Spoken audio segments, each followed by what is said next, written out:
तो देश की जनता हमारे साथ जुड़ चुकी है। खास मेहमानों का पैनल हमारे साथ मौजूद है।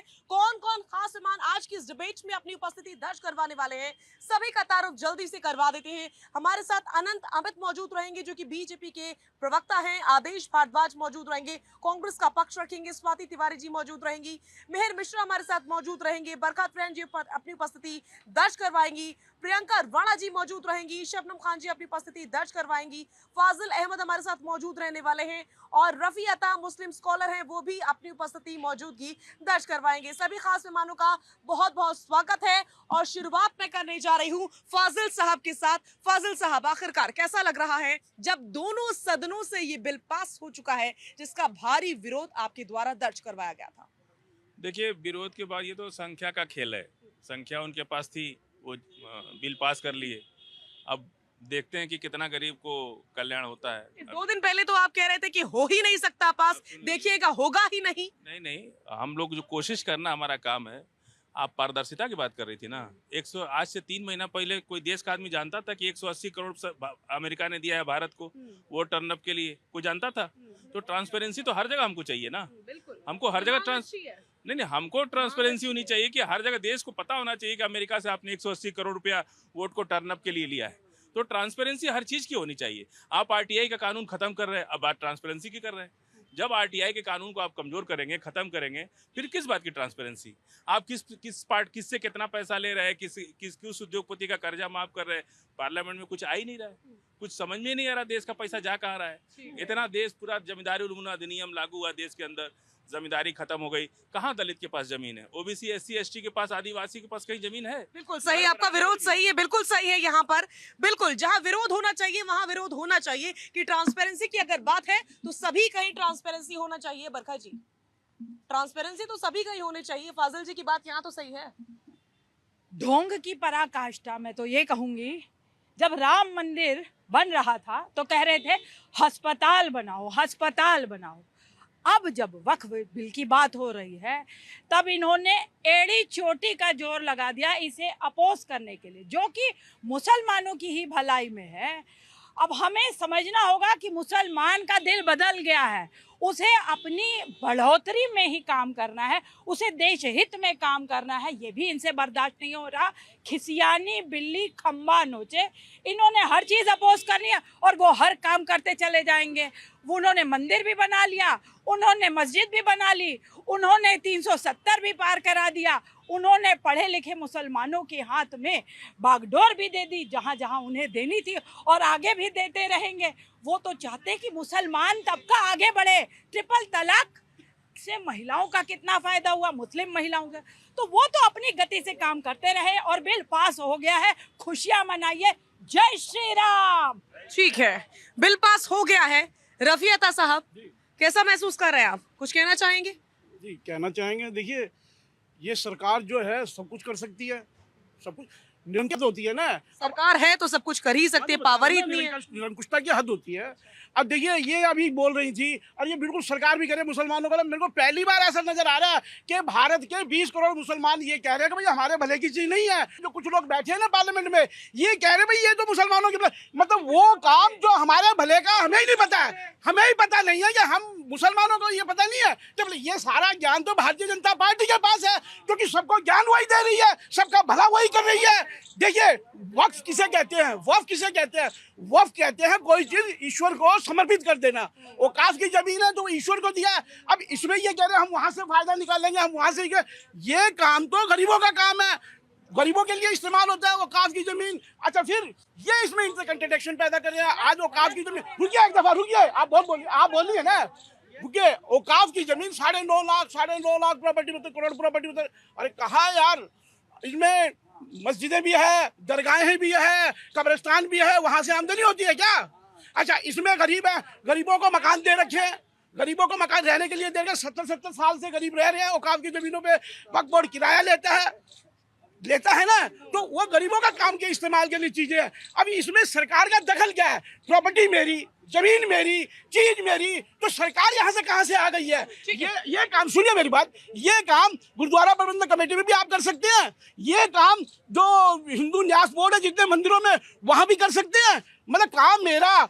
आप अपनी चलाएंगे, गैर मुस्लिम को वक्फ बोर्ड के ऊपर घुसा देंगे, वहां बिठाएंगे, उनसे फैसला करवाएंगे। वक्फ कमीशन होता है हर स्टेट में, वक्फ कमीशन फैसला लेता है। हर एक प्रॉपर्टी, कितनी प्रॉपर्टी है एक जिले में, एक राज्य में कितनी प्रॉपर्टी है, तो वक्फ कमीशन के पास वो कर सकता है। समझ गई आपकी। और ऐतराज बहुत सी चीजों पर है, ऐतराज अब भी है शबनम जी, ऐतराज इस बात पे भी है कि गैर मुस्लिमों को क्यों जोड़ा गया है। ये ऐतराज जब बिल पास नहीं हुआ था तब भी हो रहा था और अब भी है। क्यों भाई गैर मुस्लिम क्यों नहीं जुड़ सकते हैं? आप कहते हैं कि हमारे पुरखे छोड़ कर गए, पूर्वज छोड़ के गए। कौन से पूर्वज? वो पूर्वज हमारे नहीं थे भाई, वो आक्रांता थे, हमारे भारत पे आए थे आक्रमण करके, हमारे भारत की जमीन पर बैठकर। उनकी जमीन कैसे हो गई?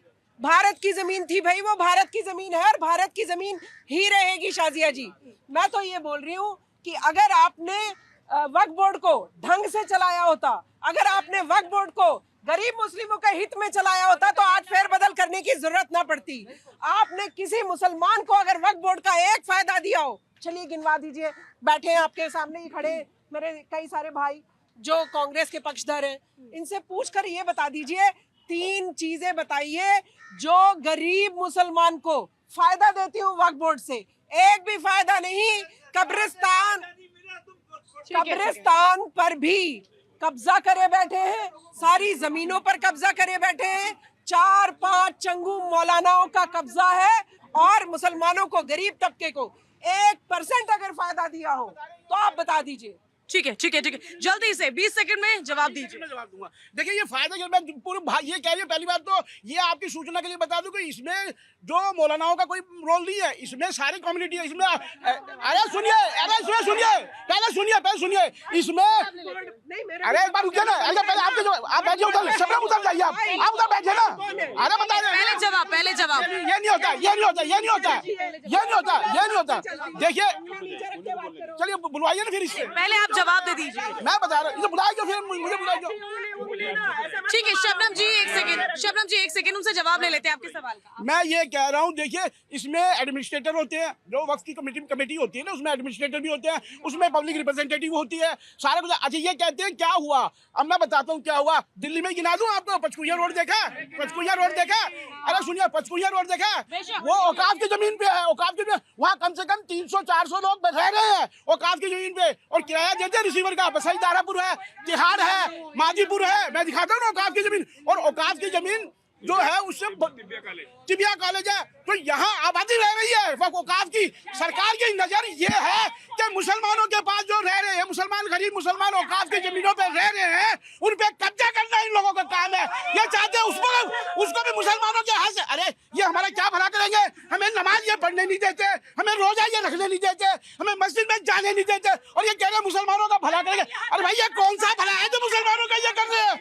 ऐसा कौन सा भला है? ठीक है रफी अता साहब, आ रही हो अनंत जी प्लीज आगे आइए। आ रही ऊपर जी प्लीज, आ रही हो, सबको मौका देना है इसलिए प्लीज। अनंत जी, योगी आदित्यनाथ को लेकर के खबर है कि सरकार ने सभी जिलों के डीएम को निर्देश दिए हैं कि वे अभियान चलाकर ऐसी वक्फ संपत्तियों की पहचान करें जो रेवेन्यू रिकॉर्ड में दर्ज नहीं है और जिन्हें नियमों को नजरअंदाज कर वक्फ घोषित किया गया है।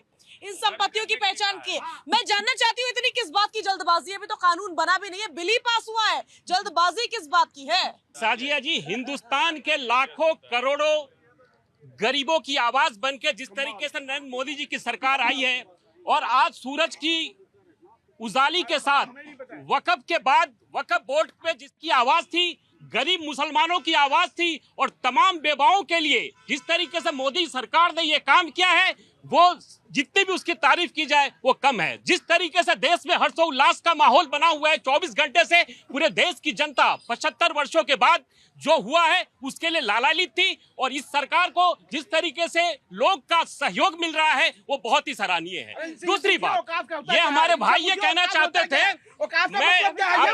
अरे आप ध्यान मत दीजिए, आप सुनिए हमारी बात।